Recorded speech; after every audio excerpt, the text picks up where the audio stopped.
Hi guys, and welcome to another edition of the Kevin Moore Show. Now on today's show I've got a fascinating guest coming on called Ron Jones. Now I met Ron at the Contact in the Desert conference, which is the largest UFO conference in America.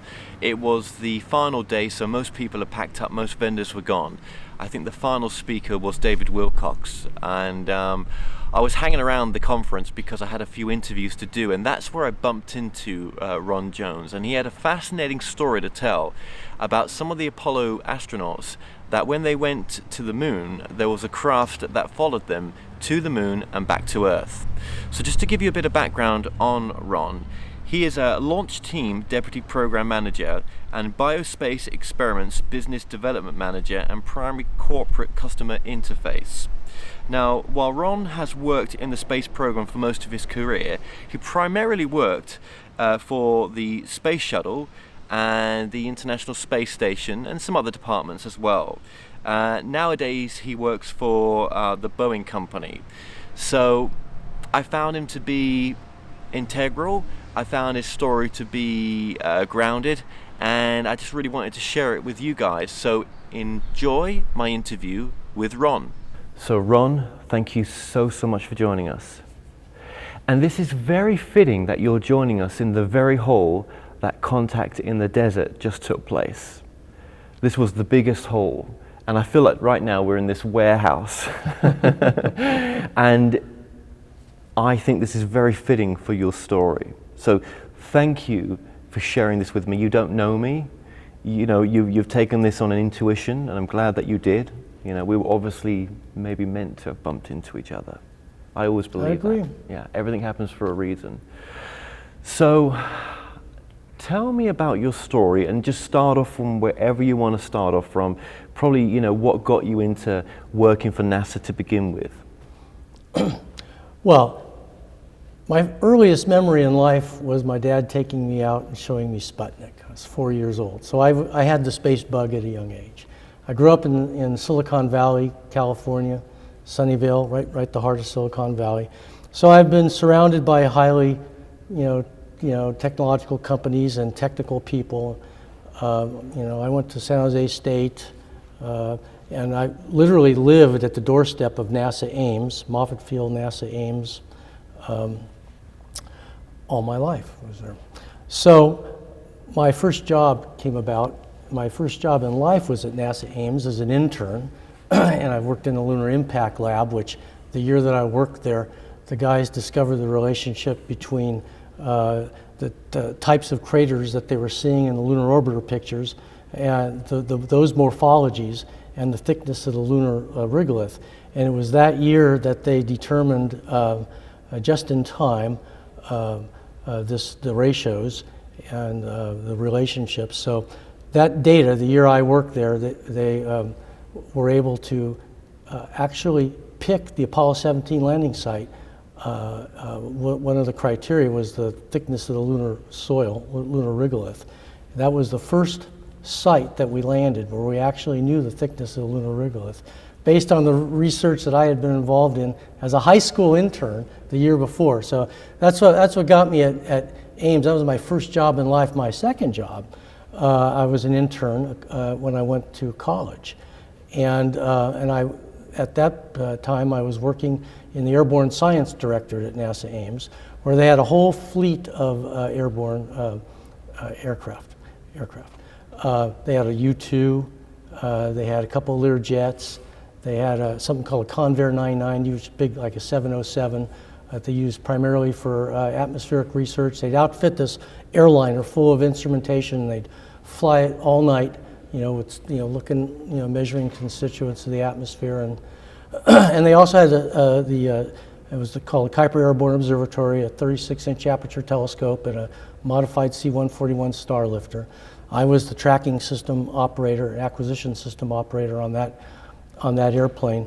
I was 19, 20 years old, and after I left my internship, they retained me I worked for a contractor on that later on, but it was during my internship that on the off days when the C-141 wasn't flying, I ended up working in the control room at Moffett Field listening in to the guys that were doing research at night in the Convair 990.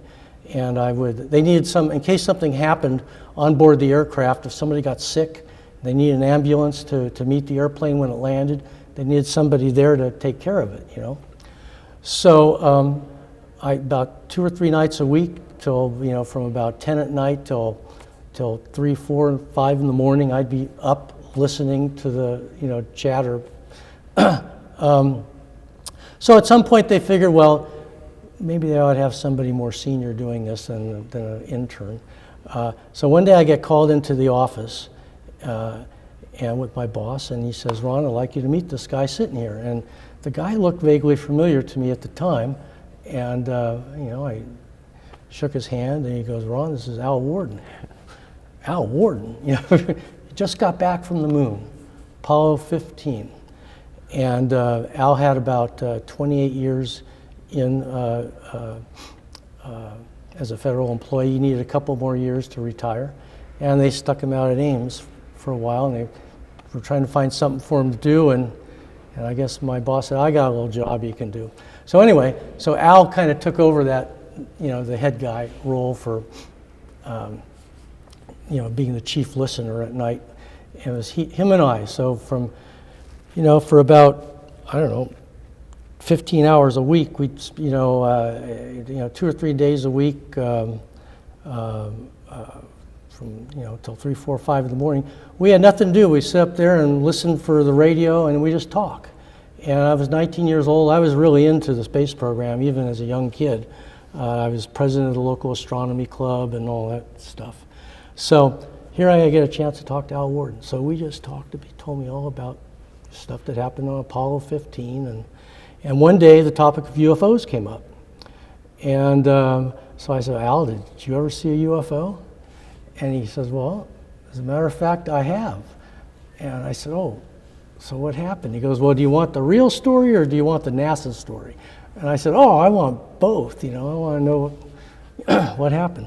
So he sat down and he told me what happened during the Apollo 15 mission. He said it was about a day and a half into the flight after the translunar injection burn. They were coasting to the moon, and one of them looked out the window and they saw a small glow. It was a small amber glow, maybe 3 or 4 times the diameter of the larger stars. It was larger than stars, but it was a glowing amber color, and they all looked at it. They all saw it, and they were looking at it, and they can tell it was traveling with the, you know, following their spacecraft to the moon, because they could see stars moving behind it as they progressed.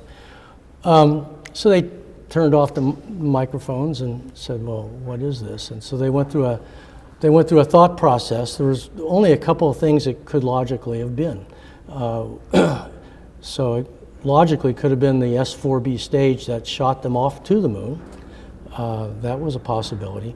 Or in the case of, it could also have been one of the 4 panels that were around the limb on the stack before they extract the limb from the S4B stage. They have to blow these panels off from around it. They're pyrotechnically controlled, and they're spring loaded, so they blow the panels, and the springs push them out, and they go tumbling out like this, you know. Now, the outside of those are painted white, reflective white. The inside is flat black. I think it's a thin layer of cork, and it's flat black. So if you looked at a light curve of something like that in space, you happen to see it, the light curve would be going like this as it went, you know, bright you'd see it, and then it'd go dark. Bright you'd see it, then it'd go dark. Well, they knew that wasn't what they were looking at. And one of them radioed back to mission control and said, where's the S4B? And they told them it was well behind them. So they said, you know, they didn't say anything. They went back on their way to the moon, but they just watched it. And as it turns out, on Apollo 15, this thing followed them all the way to the moon, Then when the guys went down to the surface, Al Worden, who was the command module pilot, he stayed around orbiting around the moon. And he said he didn't see anything while he was orbiting around the moon. And he was looking out the window.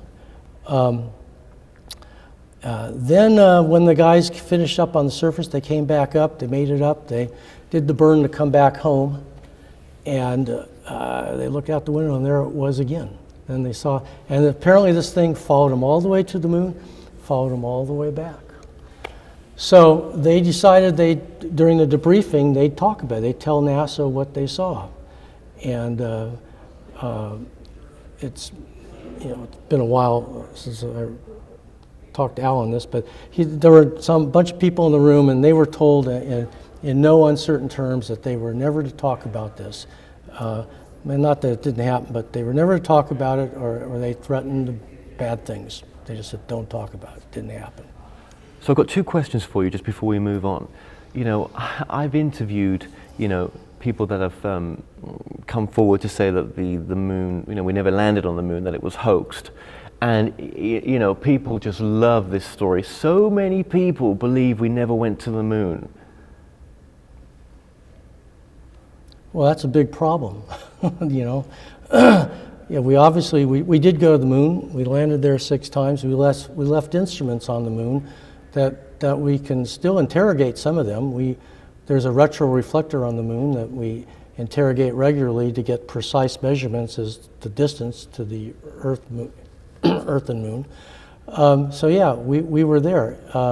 It's just a shame that our educational system seems to be denigrating, that our media would allow such nonsense to proliferate throughout our society. We're a highly technical society, and everything we do is based on modern technology advancing, and for stories like calling the moon landing a hoax to proliferate, I mean, it's sure craziness, and it really upsets most of the astronauts I've talked to. They get really upset about that. I mean, so yeah, it's just craziness you have to put up with in a free country. Absolutely. And do you think we only just barely made it the first time we went on the first lot of programs, on the Apollo missions? Let me ask that again. Do you think on the Apollo missions we only just sort of made it in a sense? I mean, it was touch and go sometimes just to get there. Well, the whole program was kind of touch and go, but they initially wanted to fly more missions, but economics, came into the game. But no, I think it was a great technological achievement, and the only unfortunate thing is the immense cost, and perhaps because it was during the Cold War, and we were forced to prove our technical prowess over the evilness of the big bad bear in the East, that we maybe got there sooner than we would have normally. The technologies that we went there were, I guess, a little archaic. We didn't have all of the technology that we have today, so the costs were quite a bit more. Hopefully we do it today, it'll cost significantly less. But that's part of the reason why we haven't gone back is the sheer cost. All right, but we've gotten beyond the cost to orbit factor now. So, and we'll talk about that just a moment with your work as well. And you being here at Contact in the Desert, what was your main reason for coming here? Well, I wanted to tell this story. I'm just turned 65. I actually had a little heart issue a couple of years ago. I'm fine, but I don't want to die and not tell not tell the story, because I think it's just another piece of the puzzle. There's lots of stories out there, and people are going to have to judge which ones are credible and which ones aren't. But this offers a piece of the puzzle that might mean something to somebody. But you being very grounded and with your background as well, you come into an event like this, did you feel that there was less credibility here, in a sense, with some of the stories? I just came from the International Space Development Conference in Los Angeles, where everything there is you got the top leaders in aerospace, astronauts, talking about, our real plans now to go back to the moon and go to Mars, and it's a lot of everything there is based on hard science and fact. And I come here, and to be honest, this was about 80% total BS, what I've been hearing. But there's 20% good stuff. I mean, it's like this story I'm telling about, UFOs being seen by astronauts. I mean, that happened. So there are kernels of truth in all the craziness, and I don't know if there are bases on the far side of the moon, though I doubt it. I don't know if there are bases in Antarctica. I doubt it. Like you hear a lot of stories here, but there's evidence that I've been exposed to in my brief career that suggests maybe we are being watched by someone or something. And what you can say beyond that, I can't say anything beyond that because I haven't experienced anything beyond it.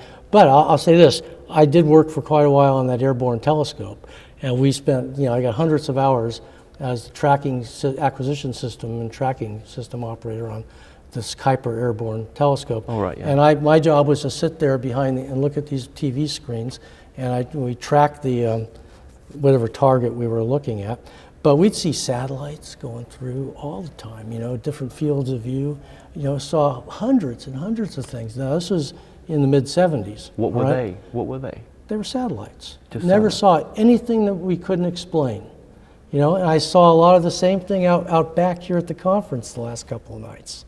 Of course, people out there were seeing whatever they thought they were seeing. I saw satellites, so.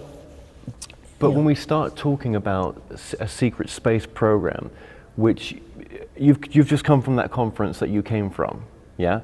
And if you mention the words a secret space program, like, trillions of dollars are being siphoned off, into black projects where they're not taking off from here, and that we've got technology that's way beyond what NASA's got right now. What does that feel like to you? Does that feel like truth? Well, I'd like to believe that we've got some technologies that are very advanced beyond where we are now, and that maybe the government's not talking about it. We see little glimpses of advanced things. I mean, I have in my career. The aerospace industry is very siloed. There are things going on that unless you're working on a project, you don't get exposed to it. Is that the same as compartmentalized? Yeah. And most of my life in the space side has been open projects like Space Shuttle. I've worked on that for many years. There was nothing secret or classified there, but I've been exposed to other programs. I worked on the military side of it for a while, but it's the kind of, most of the stuff that most of us are exposed to isn't radical alien technology. It's just the kind of stuff that's advanced enough you don't want it to fall in the hands of your competitors like the Chinese or the Russians. So the government builds safeguards, ITAR rules, to restrict the dissemination of a lot of this information and control it. Now, you start getting into alien stuff. I can't speak with any authority on that. But whatever those astronauts have seen, it was something beyond the norm. It wasn't. Right. Yeah. So something's out there. Something's existing. Something, whatever this is. But I don't think any of us have got a clue what this is, except maybe, if Roswell did happen, right? If it did, did any contact come from that? Who knows, right? Well, I heard some great things here at this conference about that technology was how we got to the moon. I don't believe it, but... well, what if that technology was reverse engineered a little bit so that it brought us further ahead? Fiber optics, Kevlar, night vision, maybe. The integrated circuit, 200 years ahead of where we should be. That's hard to say. We've made some really rapid advances in the last 2 decades in integrated circuits, but how much of that was due to normal, the normal growth in technology as things, shrunk at a rate. I mean, who knows what rate is appropriate, for just a normal progression. What I like about your story, though, is it's grounded. You're very grounded. You know, you're not coming out with outlandish statements. This is a repeat of a story. I mean, people may well be watching this and saying, yeah, but how do we know he's telling the truth? Yeah, well, you know, everybody has to learn how to separate their own wheat from their own chaff, you know? Right. So I can only tell a story. This is what happened to me.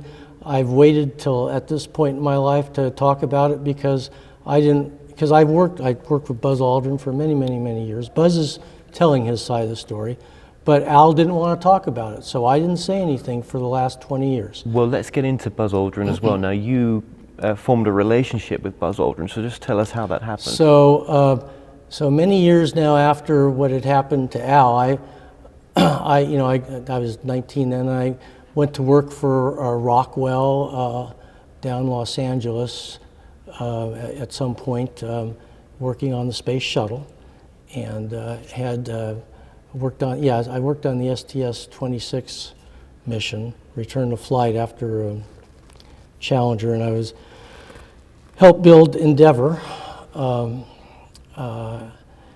And while I was there, the years I was there, once we built Endeavour, I got sucked into the Advanced Projects group, where I was working long-range space planning.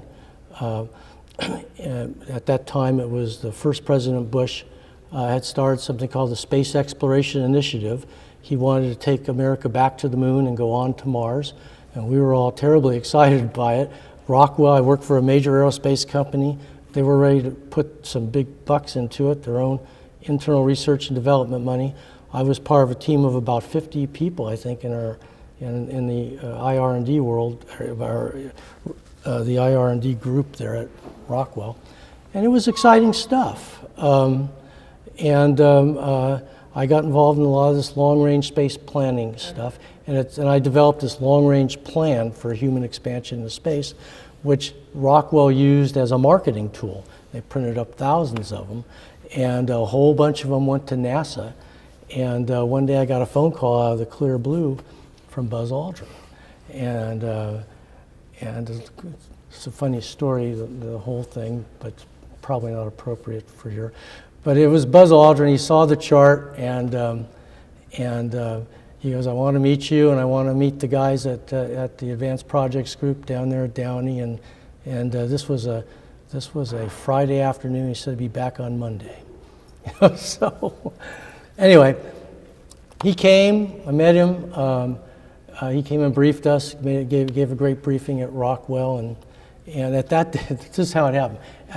Way back then, we used to have these transparencies with grease pencils, you know, when they have a projector that projected a screen, and so he gets up, he's talking to our team, and he's got these transparencies and this scribbled out grease pencil charts, you know, just look, you know, kind of primitive compared to today, but you know, he said what he wanted to say, and after it was done, we went out to lunch at a pizza parlor. We're sitting there talking, and I go, "Well, Buzz, where are you going now?" He goes, "Well, I'm heading to Washington." I go, "Well, really? Who are you going to see?" I'm talking to the NASA administrator. "Oh, what are you going to tell him?" I'm going to show him the same charts I just showed you. And I go, "Wait a minute, you're not going to show him those greasy transparency charts that were hand done and looked really?" He goes, "Yeah, I'm going to show him these charts." I go, "Buzz, maybe I can help you." So at this time, we had just had Macintoshes come into the workplace, and I literally had just learned how to use a Mac, and so I took his charts and I made them really nice, and I made a little Buzz Aldrin logo that looked really good, you know, and I gave them back to him, and he took those to show the NASA administrator, and ever since then we worked together. That was back in about 87, probably 80, something like that. So you grew a close relationship with him. Yeah. On that process. Yeah. A trust. And then we ended up. It turns out we lived pretty close to one another. He lived in Laguna Beach. I lived in Huntington Beach, and we spent a lot of time. I spent a lot of time, you know, down the beach drinking Diet Cokes with Buzz, just talking space stuff. Anyway, so one day, the topic of UFOs came up, and I asked Buzz, "Well, have you ever seen a UFO?" And he said, well, as a matter of fact, I have. And I said, well, do tell. And he goes, well, it was about a day and a half into the flight. He looked out the window, and he said, I saw this little glow. And he looked, and it was a small little, little glow, 4 or 5 times larger than the diameter of a bright star, and it was just an amber glow, a steady glow. And he looked at it, and he noticed it was moving along with the spacecraft. They all looked at it. They turned off the mics. They all looked at this thing, and they said, well, what can this be? And so they went through the same thought process that the guys on Apollo 15 had gone through, and they thought, well, it could be the S4B stage. It could be the panels that came off around the limb. And at some point in the discussion, Armstrong reaches over, he flips the switch, and he goes, hey, Houston, can you tell us where the S4B stage is right now? And a few minutes later, they come back with it's 10,000 miles behind them. So they knew it wasn't that, and they knew it wasn't those panels because it was just a nice, steady glow. So they just decided they would just kind of ignore it. They knew that the whole world was watching, and the last thing they needed to do was divert attention, from the first moon landing to a UFO. So they just went about their business. But it followed them all the way to the moon. Then when Neil and Buzz were down on the surface and Mike was going around, I don't know what he saw. If he saw anything. I don't know if anybody's asked him if he saw anything. But when they came back up a day later or so, they came back to Earth, and Buzz looked, they didn't see anything, unlike Apollo 15, they didn't see anything following them. But this thing just followed them to the moon.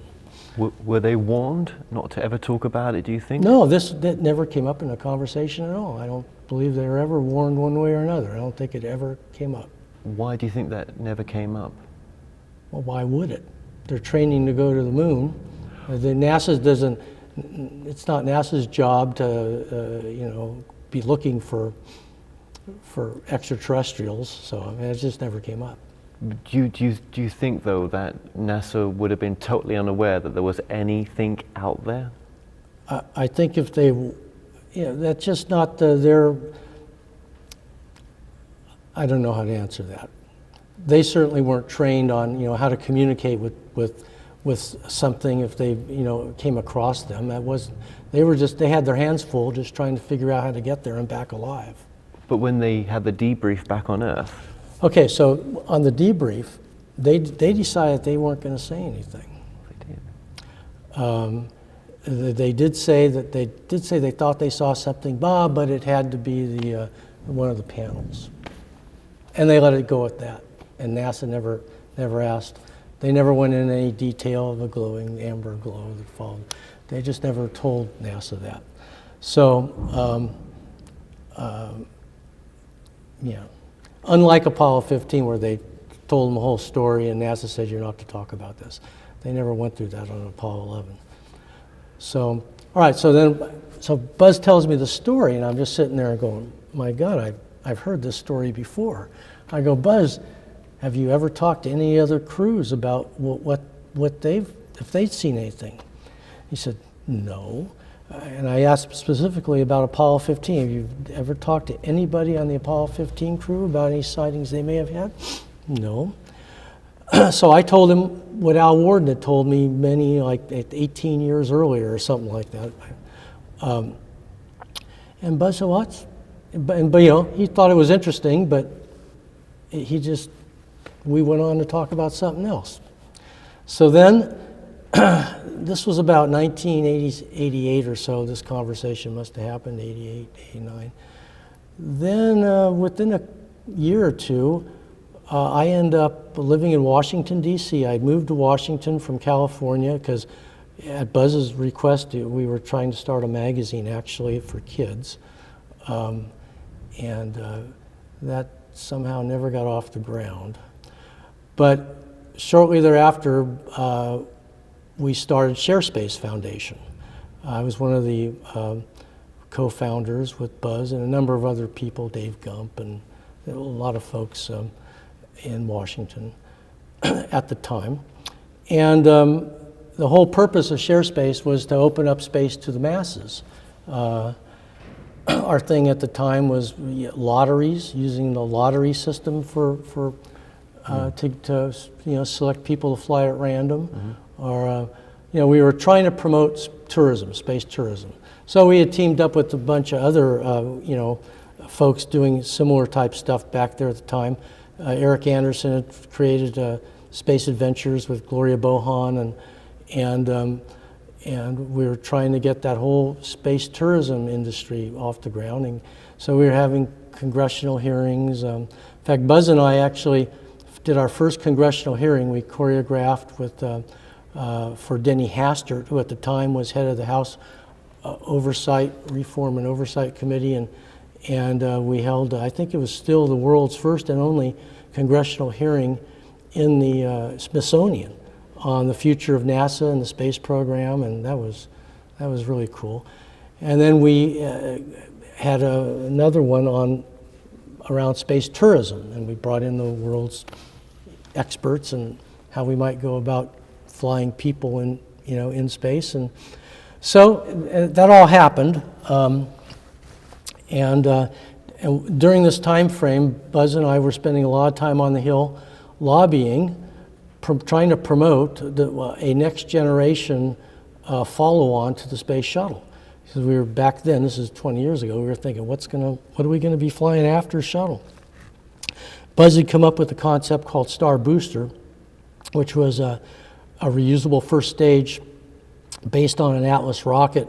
We just take basically an aluminum airframe, put it over an existing rocket, and when the rocket is spent at altitude, rather than dump it in the Atlantic, it would turn around and have engines on it and fly back to the Cape, land, pull the rocket out, refurbish the engines. We thought we were using the RD 180s then. We thought that was an outstanding example of an engine that could be maintained and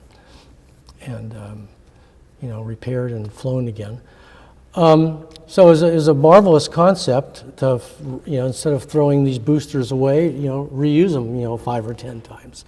Of course, we couldn't sell that because Boeing and Lockheed and the big aerospace companies, they were getting a lot of money for each one of those first stages, and the thought of getting 10 times the use out of one, and thus 10 times less money, just wasn't appealing. And so that never really went anywhere until a guy named Elon Musk comes around 20 years later and forces them now, in order to remain competitive, they have to start doing this kind of thing. But anyway, so at the time, I digress, we were on the Hill.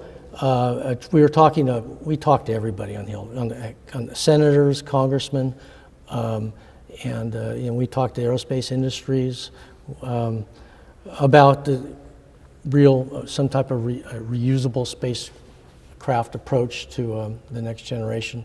And we were in one of these meetings, and it was a congressman named Ortiz at the time. I don't know why I remember that, but there was one of his staffers. We were trying to get out. Said, "Buzz, did you ever see a UFO?" And we're trying to get him out of there and get on to the next meeting. And I said, "Oh, I'll come back and talk to you later on that." Well, we went on to our meeting, and later on in the afternoon, I went back and found her and told her the story that I just told you. But I didn't know at the time that there was a clique of congressional staffers that followed this topic really closely. And this woman's name was Rhiannon Burris. And Rhiannon was like the head of that little group. And so I started getting calls shortly thereafter from a documentary producer named James Fox, who's still out there today. I see him on TV every now and then. he wanted to do a documentary and include this story. I said, James, love to help you, but we're trying to sell a real space program here, and we don't want to get Buzz connected up with UFOs now. It's just not the right time. And for 3 or 4 years, I kind of held him back, and then a lot of things happened in rapid succession. 9/11 happened, and I had taken a job to go work for Boeing. And about that same time, a little bit after that, James had come out with another documentary on UFOs, and they had the big preview showing. I forget what they call that. Disclosure, was it? No, I don't remember what it was, but it was a big showing, first showing in downtown D.C., and he invited Buzz and I, and we'd been talking, and Buzz had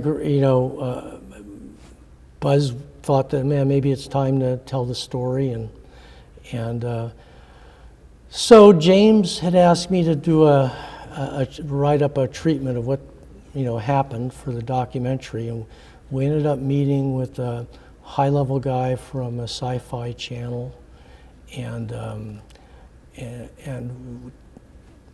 told him the whole story. He loved it. He had the treatment, and he said he was ready to run with it. They wanted to do a full-up documentary on this, and Buzz was ready to talk. And all we had to do is get Al Worden to talk. So I hadn't talked to Al since I was 19 years old, but Buzz gave me his email, and I started an email conversation back and forth, and it went on for I don't know, 2, 3, 4 months back and forth, with Al. I had to tell him, but Al, remember me? I'm the 19-year-old college kid you met after you got back from the moon.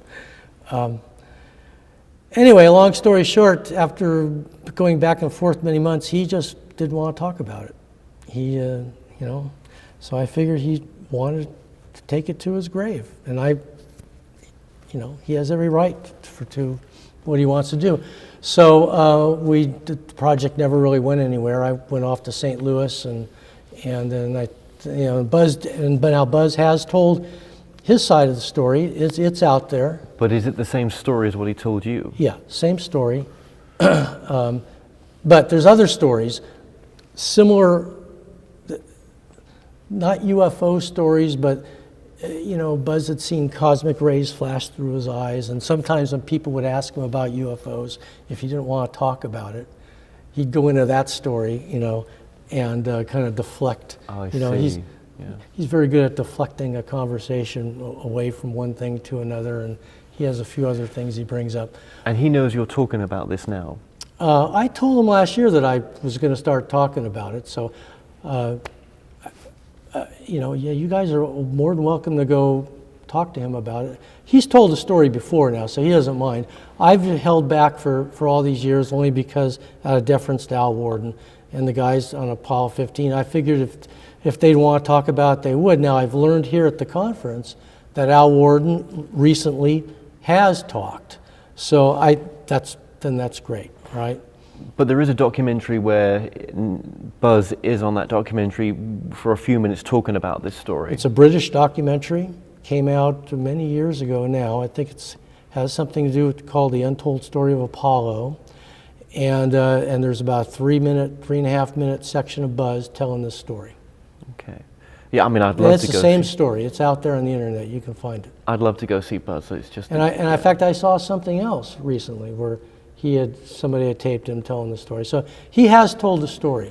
But the connection that hasn't been made is that, Apollo 15 was also followed.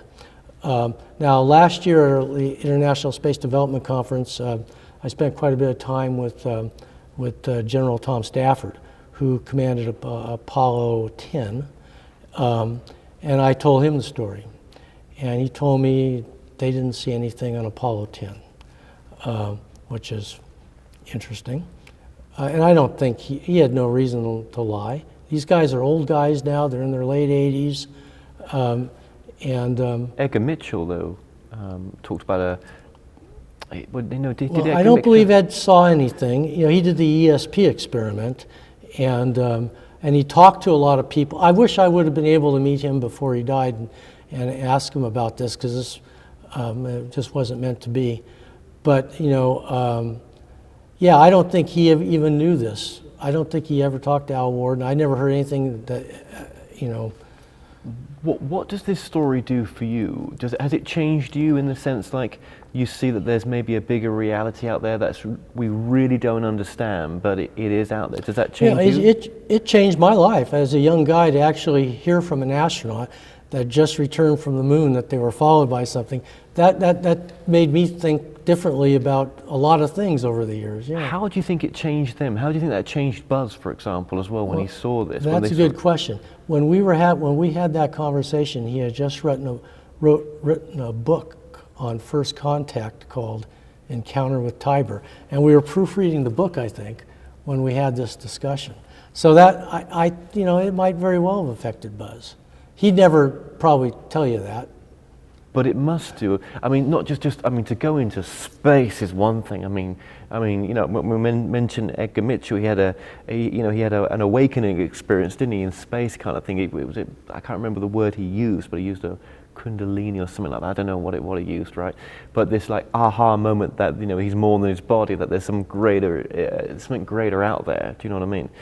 I always try to put myself in an astronaut's shoes and say, what it must be like to be in the depth of the universe. Do you know what I mean? I mean, that's just incredible, isn't it?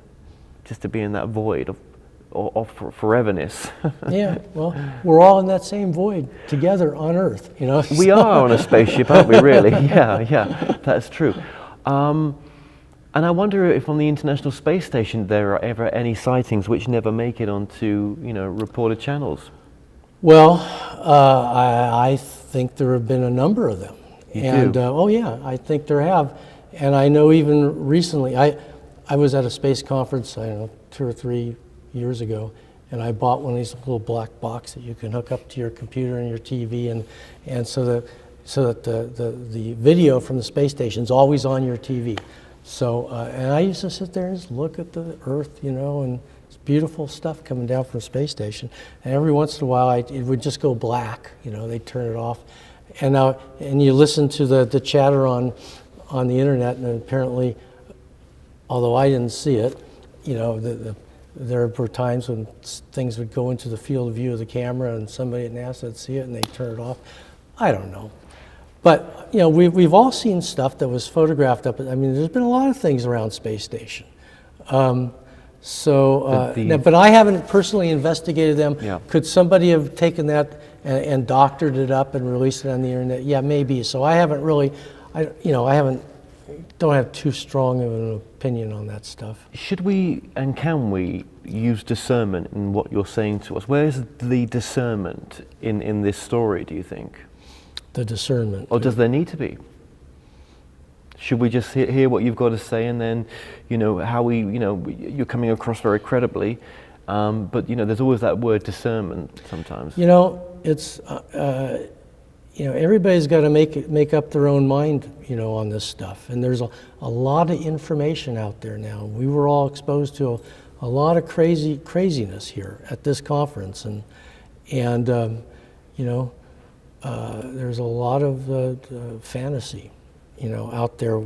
It's like a lot of lunacy. People think we actually didn't go to the moon. Some people think the Earth is flat. I mean, there's a lot of craziness. Well, they really do. You've got to everybody.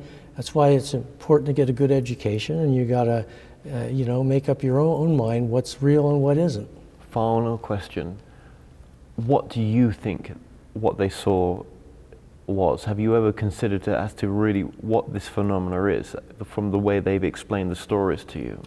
Well, so yeah, I think there's definitely they saw something.